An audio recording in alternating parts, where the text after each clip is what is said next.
आज डॉक्टर बाबा साहेब अंबेडकर की जयंती है। वैसे तो इस दिन देश को डॉक्टर अंबेडकर के योगदान को याद करना चाहिए, लेकिन कुछ लोग ऐसे भी हैं जो आज के दिन का फायदा उठाकर डॉक्टर अंबेडकर के नाम से हिंदू धर्म को निशाना बना रहे हैं।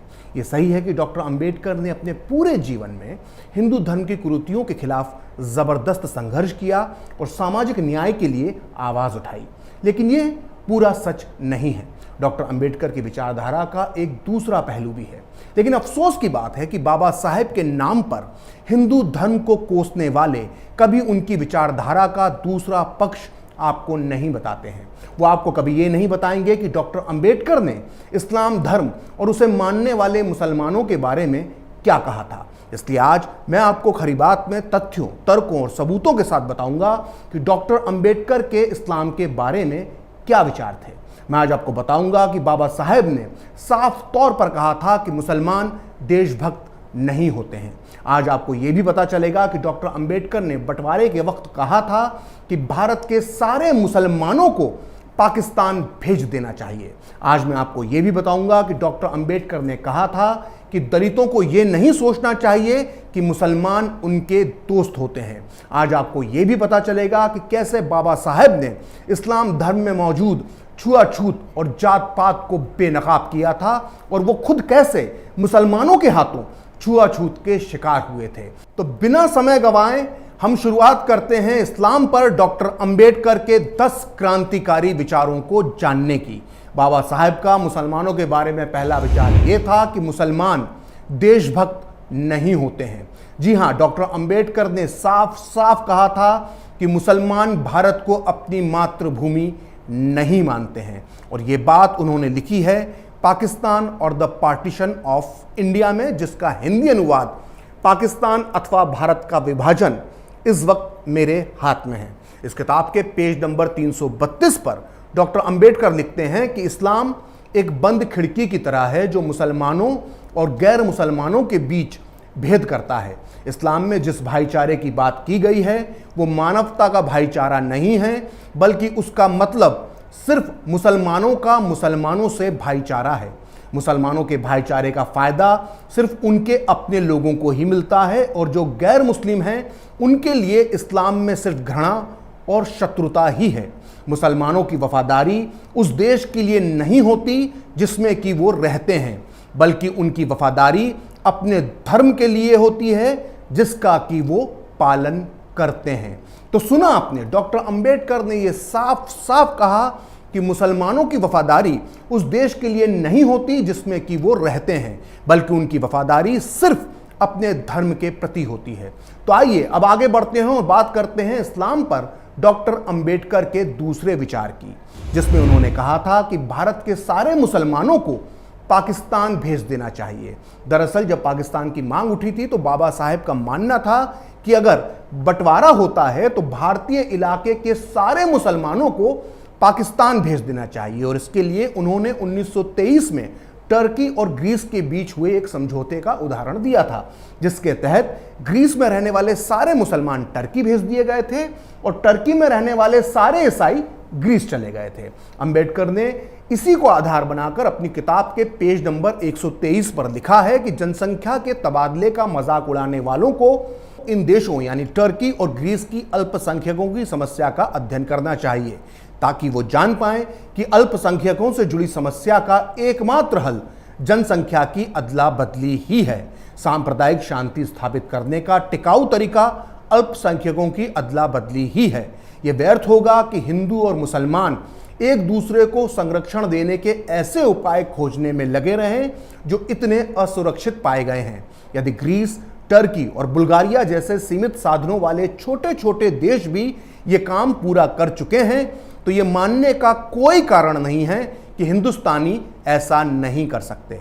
यानी डॉक्टर अंबेडकर का यह मानना था कि विभाजन के समय भारत और पाकिस्तान के बीच पूरी तरह से हिंदू और मुस्लिम आबादी की अदला बदली हो जाना चाहिए, लेकिन पाकिस्तान ने तो करीब करीब सारे हिंदू भारत भेज दिए, लेकिन मुस्लिम तुष्टीकरण की नीति की वजह से भारत ने ऐसा नहीं किया। और इसका क्या अंजाम होगा और इसका क्या अंजाम हुआ, इस पर भी डॉक्टर अंबेडकर ने अपनी बात रखी थी।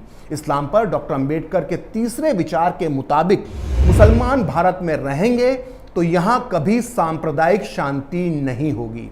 अंबेडकर की सोच का सबूत है उनकी ये किताब। इसके पेज नंबर 125 पर वो लिखते हैं कि ये बात स्वीकार कर लेना चाहिए कि पाकिस्तान बनने के बाद भी हिंदुस्तान सांप्रदायिक समस्या से मुक्त नहीं हो पाएगा। सीमाओं को बांट देने से पाकिस्तान तो एक मुस्लिम देश बन जाएगा, लेकिन हिंदुस्तान एक मिली जुली आबादी का ही देश बना रहेगा। मुसलमान पूरे हिंदुस्तान में बिखरे हुए हैं, इसलिए यहाँ किसी भी तरह की सीमाएं बनाने से हिंदुस्तान एक ही धर्म का देश नहीं बन पाएगा। हिंदुस्तान को एक ही धर्म का देश बनाने का एकमात्र तरीका यही है कि जनसंख्या की अदला बदली की जाए। जब तक ऐसा नहीं किया जाएगा, हिंदुस्तान में बहुसंख्यक यानी हिंदू और अल्पसंख्यक यानी मुस्लिमों के बीच समस्या बनी रहेगी। अब मैं आपको इस्लाम और भारतीय मुसलमानों पर डॉक्टर अंबेडकर का जो चौथा विचार बताने जा रहा हूं, उसे सुनकर आप चौंक जाएंगे। इस्लाम पर बाबा साहेब का चौथा विचार यह था कि मुसलमान भारत के खिलाफ जिहाद छेड़ सकते हैं। बाबा साहेब के मुताबिक भारत के मुसलमान भारत को दारुल हर्ब मानते हैं, यानी जहां उनका शासन नहीं है। इसलिए अंबेडकर को लगता था कि भारत को दारुल इस्लाम यानी वो देश जहां इस्लाम की हुकूमत होती है बनाने के लिए मुसलमान जिहाद की घोषणा कर सकते हैं। अपनी इस किताब के पेज नंबर 297 पर अंबेडकर लिखते हैं कि तथ्य यह है कि भारत चाहे एकमात्र मुस्लिम शासन के अधीन ना हो, दारुल हर्ब यानी जहां इस्लाम का शासन नहीं है वो देश है, और इस्लामी सिद्धांतों के अनुसार मुसलमानों द्वारा जिहाद की घोषणा करना न्याय संगत है। वे जिहाद की घोषणा ही नहीं कर सकते बल्कि उसकी कामयाबी के लिए विदेशी मुस्लिम शक्ति यानी किसी मुस्लिम देश की मदद भी ले सकते हैं। और यदि कोई मुस्लिम देश जिहाद की घोषणा करना चाहता है तो उसकी सफलता के लिए भारत के मुसलमान उसे मदद भी दे सकते हैं।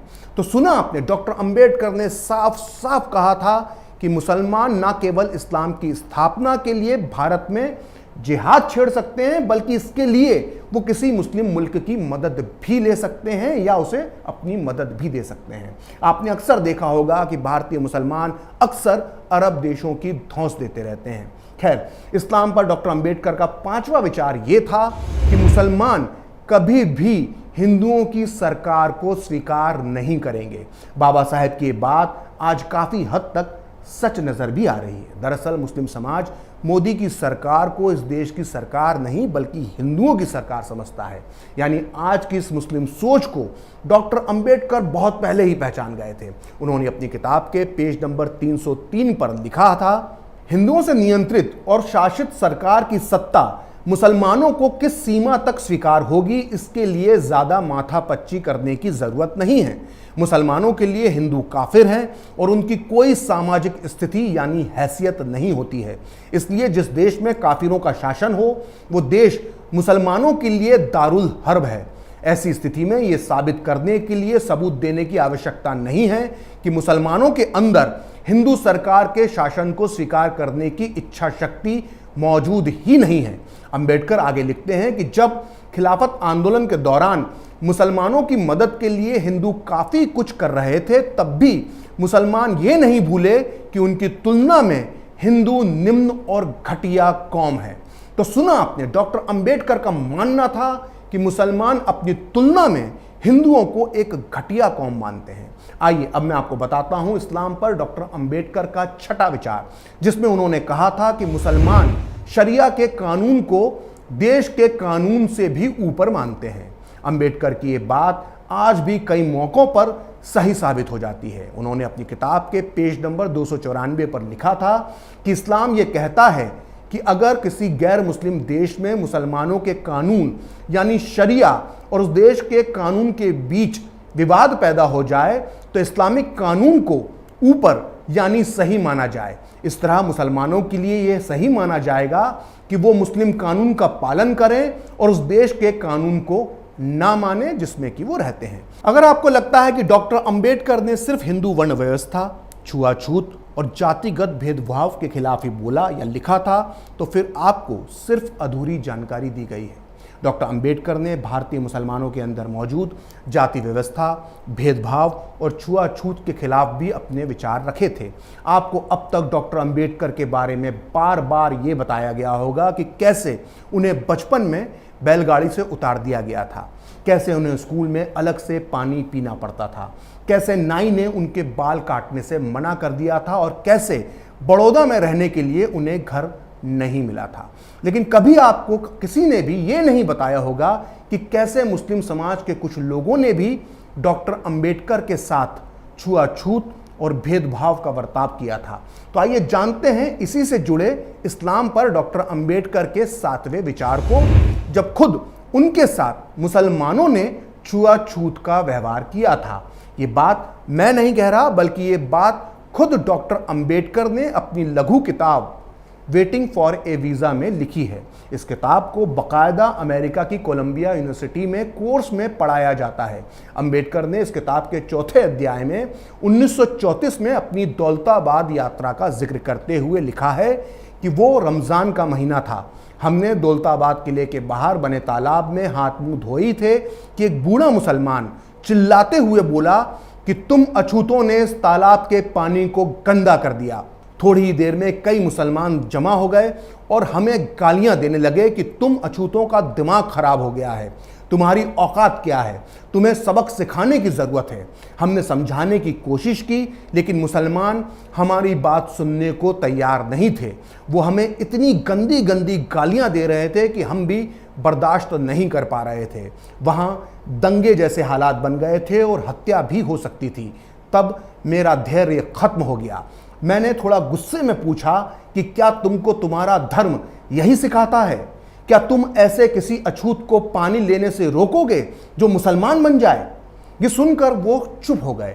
इस किस्से से साफ होता है कि कैसे एक अछूत हिंदू मुसलमान के लिए भी अछूत ही होता है। अक्सर कुछ लोग जय भीम और जय मीम के नारे लगाते हैं। दरअसल ये नारा आज भारतीय राजनीति में एक फैशन बन गया है। लेकिन मुस्लिम दलित एकता पर डॉक्टर अंबेडकर क्या सोचते थे, ये कोई आपको नहीं बताता, क्योंकि ये बताने पर जय भीम जय मीम का नारा खोखला साबित हो जाएगा। तो आइए बात करते हैं इसी नारे से जुड़े डॉक्टर अंबेडकर के इस्लाम पर विचार नंबर 8 की, जिसमें बाबा साहब ने कहा था कि दलित मुसलमानों को अपना दोस्त नहीं माने। 1947 में बंटवारे के बाद जब पाकिस्तान के साथ हैदराबाद के निजाम के रजाकारों ने भी दलितों पर अत्याचार किया, तो डॉक्टर अंबेडकर ने 27 नवंबर 1947 को एक प्रेस कॉन्फ्रेंस में जो कहा वो छपा है इस किताब में, जिसका नाम है डॉक्टर अंबेडकर जीवन चरित्र में। और इस किताब को लिखा है महान लेखक पद्म भूषण से सम्मानित धनंजय कीर ने। इस किताब के पेज नंबर 379 के मुताबिक डॉक्टर अंबेडकर ने उस दिन कहा था कि पाकिस्तान के चक्कर में फंसा दलित समाज हर उपलब्ध मार्ग और साधन से भारत आ जाए। मैं कहना चाहता हूं कि पाकिस्तान और हैदराबाद रियासत के मुसलमानों पर भरोसा करने से दलित समाज का विनाश होगा। दलित वर्ग हिंदू समाज से नफरत करता है, इसलिए मुसलमान हमारे मित्र हैं। ये मानने की बुरी आदत दलितों को लग गई है, जो अत्यंत गलत है। मुसलमान तो अपने लिए दलितों का साथ चाहते हैं, लेकिन बदले में वो कभी दलितों का साथ नहीं देते हैं। अब मैं जो आपको बताने जा रहा हूं उसे सुनकर कई मुस्लिम कट्टरपंथियों की नींद उड़ सकती है। इस्लाम पर 9वें विचार के मुताबिक डॉक्टर अंबेडकर का मानना था कि बुर्के की वजह से मुस्लिम नौजवान यौन विकृति यानी सेक्सुअल डिसऑर्डर के शिकार बन जाते हैं। दरअसल देश के हर समाज की, हर महिला की आज़ादी के पक्षधर बाबा साहब का मानना था कि बुर्के का असर सिर्फ महिलाओं पर नहीं पड़ता, बल्कि इसका असर पुरुषों की मानसिकता पर भी पड़ता है। वो अपनी किताब के पेज नंबर 231 पर जो लिखते हैं वो बेहद आंखें खोल देने वाला है। डॉक्टर अंबेडकर ने लिखा है कि पर्दा प्रथा ने मुस्लिम पुरुषों की नैतिकता पर बुरा प्रभाव डाला है। पर्दा प्रथा के कारण कोई मुसलमान अपने घर परिवार से बाहर की महिलाओं से कोई परिचय नहीं कर पाता। घर की महिलाओं से भी उसका संपर्क यदा कदा बातचीत तक ही सीमित रहता है। महिलाओं से पुरुषों की ये पृथकता निश्चित रूप से पुरुषों के नैतिक बल पर विकृत प्रभाव डालती है। यह कहने के लिए किसी मनोवैज्ञानिक विश्लेषण की जरूरत नहीं है कि ऐसी सामाजिक प्रणाली से जो पुरुषों और महिलाओं के बीच के संपर्क को काट दे, उससे यौनाचार के लिए ऐसी अस्वस्थ प्रवृत्ति पैदा होती है जो अप्राकृतिक गंदी आदतों और अन्य साधनों को अपनाने के लिए प्रेरित करती है। ऐसा नहीं है कि पर्दा प्रथा हिंदुओं में नहीं है, लेकिन इस्लाम में पर्दा प्रथा को धार्मिक मान्यता मिली हुई है, जबकि हिंदुओं में ऐसा नहीं है। हिंदुओं की तुलना में मुसलमानों में पर्दा प्रथा की जड़ें काफ़ी गहरी हैं। इसमें कोई शक नहीं कि भारत के हर समाज में, चाहे वो हिंदू हो या मुसलमान, दोनों में सामाजिक बुराई मौजूद है। लेकिन इस्लाम पर बाबा साहेब के 10वें विचार के मुताबिक डॉक्टर अंबेडकर का यह मानना था कि मुसलमानों ने अपने सामाजिक सुधार के लिए कोई आंदोलन नहीं किया और वो समाज सुधार के प्रबल विरोधी होते हैं। उन्होंने हिंदुओं की इस बात की तारीफ की थी कि वो कम से कम अपनी सामाजिक बुराई को स्वीकार तो करते हैं, लेकिन मुसलमान अपने समाज के अंदर मौजूद बुराई को कभी स्वीकार नहीं करते। उन्होंने अपनी किताब के पेज नंबर 233 और 234 पर लिखा है कि मुसलमानों ने समाज में मौजूद बुराइयों के खिलाफ कभी कोई आंदोलन नहीं किया। हिंदुओं में भी सामाजिक बुराइयां मौजूद हैं, लेकिन अच्छी बात यह है कि वो अपनी इस गलती को मानते हैं और उसके खिलाफ आंदोलन भी चला रहे हैं। लेकिन मुसलमान तो ये मानते ही नहीं हैं कि उनके समाज में कोई बुराई है। दरअसल मुसलमान समाज सुधार के प्रबल विरोधी हैं। मुसलमानों को ये सिखाया जाता है कि इस्लाम के अलावा कहीं सुरक्षा नहीं है और इस्लामी कानून से सच्चा कोई दूसरा कानून नहीं है। इसी वजह से मुसलमान खुद के अलावा कुछ और सोच पाने के काबिल नहीं बचे हैं। उन्हें इस्लामी विचार के अलावा कोई और विचार पसंद ही नहीं आता है। मुसलमानों के जहन में यह गहराई से बैठा हुआ है कि सिर्फ वो ही सच्चे हैं और सिर्फ वो ही विद्वान हैं। तो ये था डॉक्टर अंबेडकर का इस्लाम और मुसलमानों के बारे में 10वां विचार। वैसे तो बाबा साहब ने इस विषय पर इतना कुछ कहा है कि उसे एक वीडियो में समेट पाना बेहद मुश्किल है, लेकिन फिर भी मैंने आज आपको डॉक्टर अंबेडकर के ये 10 विचार इसलिए बताए हैं क्योंकि इस देश के लिबरल, वामियों और जिहादी सोच के लोगों ने डॉक्टर अंबेडकर के विचारों का अपहरण कर लिया है। या आप यूँ भी कह सकते हैं कि इन लोगों ने डॉक्टर अंबेडकर के विचारों को कैद कर लिया है। डॉक्टर अंबेडकर के विचारों को अपनी बपौती मानने वाले ये तथाकथित बुद्धिजीवी दरअसल एक तरह के पूर्वाग्रह से ग्रसित हैं। ये जानबूझकर डॉक्टर अंबेडकर को एक वर्ग विशेष का नेता और एक वर्ग विशेष का दुश्मन बनाकर ही पेश करना चाहते हैं। लेकिन अब वक्त आ गया है कि हम डॉक्टर भीमराव बाबा साहेब अंबेडकर के विचारों को सही रूप में सबके सामने लेकर आएं। फिलहाल खरी बात प्रखर के साथ में इतना ही। आप चाहें तो मुझसे जुड़ने के लिए मेरे फेसबुक पेज प्रखरश्री 78 को लाइक कर सकते हैं, और अगर ट्विटर पर आप मुझसे जुड़ना चाहते हैं तो मेरा ट्विटर हैंडल है प्रखरश्री 78। अगर आपको ये वीडियो पसंद आया तो इसे लाइक करें, शेयर करें और कैपिटल टीवी को सब्सक्राइब करें। नमस्कार।